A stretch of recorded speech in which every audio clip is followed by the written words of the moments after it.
Hello friends. कुछ दिनों पहले मैंने मेरे फेसबुक पेज पर एक आर्टिकल लिखा था जिसमें मैंने एआई के बारे में बात की थी। बहुत ही डिटेल आर्टिकल था। उसमें बहुत सारे लोगों के रिप्लाई भी मुझे बहुत डिटेल में आए और बहुत अच्छा रिस्पॉन्स मिला।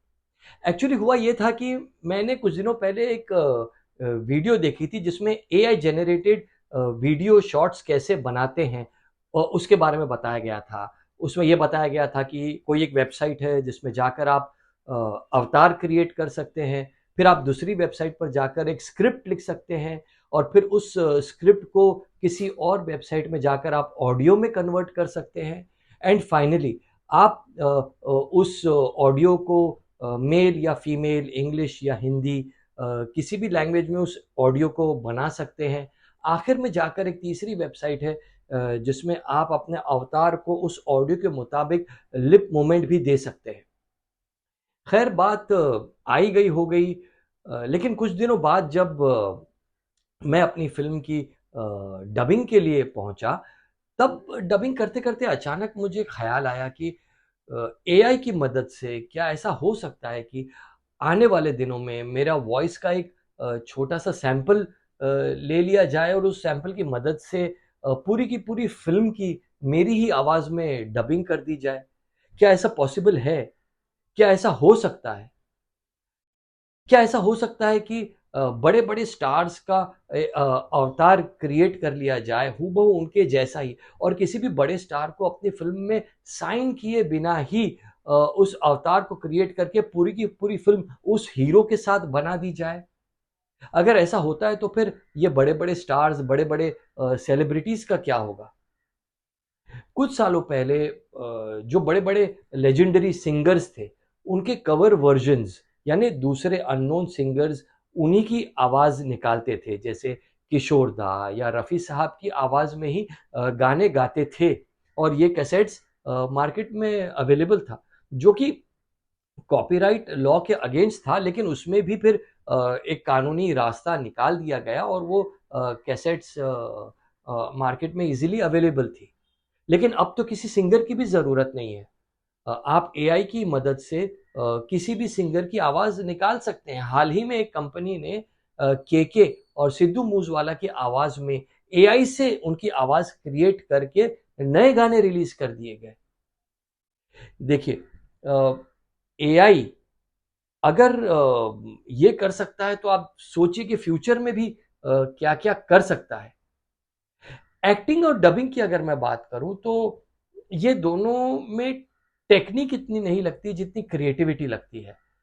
कई बार मुझे कोई सीन मिलता है शूटिंग के दौरान, तो सीन पढ़ते-पढ़ते मुझे ऐसे लगता है कि अगर मैं इस सीन को इस तरह करूँ तो ज़्यादा अच्छा लगेगा। अगर मैं डायलॉग को इस तरह बोलूँ तो ज़्यादा अच्छा लगेगा। अगर मैं इस वर्ड पर स्ट्रेस दूँ, यहाँ ज़ोर डालूँ तो इम्पैक्ट आएगा।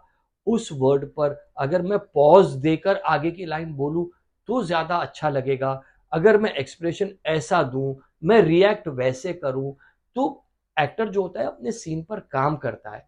ये सारी चीज़ें क्रिएटिव होती है। एक्टिंग की जो बेसिक्स हैं, जैसे imagination, improvisation, body language, diction, voice modulation, ये सारी चीज़ें क्रिएटिव है जिसको इम्प्लीमेंट करके एक एक्टर अपनी परफॉर्मेंस को, अपने सीन को नेक्स्ट लेवल पर ले जाता है। फिलहाल अभी के वक़्त में एआई ऐसा नहीं कर सकता। आने वाले टाइम में ऑफ कोर्स वो परफॉर्मेंस भी प्रॉपर एक्टर के साथ मिलकर परफॉर्मेंस पर भी काम करेगा, ऐसा होगा ही। फिलहाल तो देखिए एआई को जो बनाने वाले लोग हैं ये इंजीनियर्स हैं और इंजीनियर्स क्रिएटिव नहीं होते, एक्टिंग की बारीकी को नहीं समझते। लेकिन आने वाले टाइम में क्रिएटिव लोग और टेक्निकल लोग मिलकर ये सारी चीज़ें आवाज़, एक्सप्रेशन और सीन को नेक्स्ट लेवल पर ले जाना बिना किसी एक्टर की मदद के, बिना किसी सिंगर की मदद के, बिना किसी डबिंग आर्टिस्ट की मदद से, सिर्फ टेक्निकल और इंजीनियरिंग से ये सारी चीज़ें हो जाएगी। क्योंकि एआई हमारी ज़िंदगी में बहुत स्पीड में एंटर कर चुका है और गहराई में जाकर अगर हम सोचें तो ये बहुत ही डरावनी बात है कि आने वाली दुनिया कैसी होगी, जहाँ 3D 4D में वर्चुअली कोई हमारे ही सामने हूबहू हमारे सामने आकर खड़े होकर हमसे बात करेगा। कॉलिंग का जो सिस्टम है वो चेंज हो जाएगा, हम लोग वर्चुअली एक दूसरे के सामने आ जाएंगे। असली दुनिया के साथ साथ हम किसी और दुनिया में भी जी रहे होंगे, वहाँ पर भी वर्चुअल दोस्त होंगे हमारे। मेटावर्स के बारे में हम सब जानते ही हैं। एआई ने बहुत कब्जा कर लिया है हमारी ज़िंदगी में और आने वाले दिनों में तो बहुत बुरी तरह हम पर हावी होने वाला है, हम पर कब्जा करने वाला है। तो अगर ऐसा होता है तो फिर ऐसे में नौकरियां एआई ले जाएगा। Driverless cars, robots, Alexa, virtual assistants और जो दूसरी टेक्नोलॉजी की वजह से एम्प्लॉयज़ की ज़रूरत पर जो भी असर पड़ेगा ये आप सोच ही सकते हैं। हिंदुस्तान टाइम्स के एक आर्टिकल के मुताबिक 10 साल में एआई ह्यूमैनिटी पर पूरी तरह हावी हो जाएगा, ह्यूमैनिटी को पूरी तरह खत्म कर देगा, ऐसा 42% टॉप सीईओज का कहना है। कहना ही नहीं बल्कि उन्होंने चेतावनी दी है। तो फिर बढ़ती हुई आबादी में अनएम्प्लॉयमेंट को कैसे हैंडल किया जाएगा? क्या हम सब पहले की ही तरह स्टोन एज में जैसे जीते थे कि अपनी ही खेती पे खुद ही खेती बाड़ी करो और वहीं से सब्जियां उगाकर सरवाइव करो? क्या हम ऐसे सरवाइव करेंगे क्योंकि हमारा सारा काम तो एआई करने लगेगा? कैसे होंगे आने वाले दिन? सिर्फ हमको इमेजिनेशन पर जोर डालना है। और सबसे डराने वाली बात तो ये लगती है कि अगर कोडिंग की मदद से love, anger, stress, depression, hate ये सारे इमोशंस अगर डाल दिए जाएं किसी रोबोट में, एआई की सारी टेक्नोलॉजी अगर इंसान के काबू से बाहर चली जाए तो क्या होगा? अगर ये सारे रोबोट्स, ये टेक्नोलॉजी अगर इंसान के खिलाफ चली जाए तो क्या होगा? ये भी कहा जा रहा है कि टेक्नोलॉजिक्स की जो लीडिंग कंपनीज हैं ये भी एआई पर रोक लगाने की बात कर रही है। इसका मतलब ये है कि कहीं ना कहीं जाकर उनको भी खतरा तो कहीं ना कहीं नजर आ ही रहा है, तभी तो वो रोक लगाने की बात कर रहे हैं। आने वाले समय में आपको एआई की वजह से जो भी सुविधाएं मिलने वाली हैं, सुविधाओं के साथ साथ आपको परेशानी भी बहुत होने वाली है। फॉर एग्जाम्पल आपका बिहेवियर पैटर्न, आपकी साइकोलॉजी, लोगों के साथ आपके रिलेशनशिप्स, आपकी हेल्थ, ये सब पर असर होने वाला है।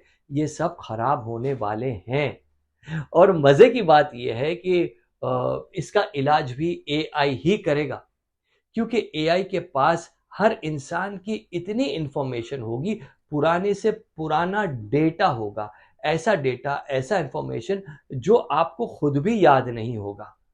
तो कंप्यूटर्स की मदद से, एआई की मदद से आपकी बीमारियां ढूंढ कर निकाली जाएगी और उसका इलाज भी किया जाएगा। है ना हैरत अंगेज बात की बीमारी भी एआई दे रही है और इलाज भी एआई कर रहा है। आने वाली दुनिया आप सिर्फ सोचिए कि आने वाला टाइम कैसा होगा। ये एक बहुत बड़ा डिस्कशन है, बहुत लंबा डिबेट है टेक्नोलॉजी का और हर चीज़ का। जैसे जैसे दुनिया प्रोग्रेस होते जाती है तो हर चीज़ का जैसे फ़ायदा होता है वैसा नुकसान भी होता है। हर चीज़ के दोनों पहलू होते हैं।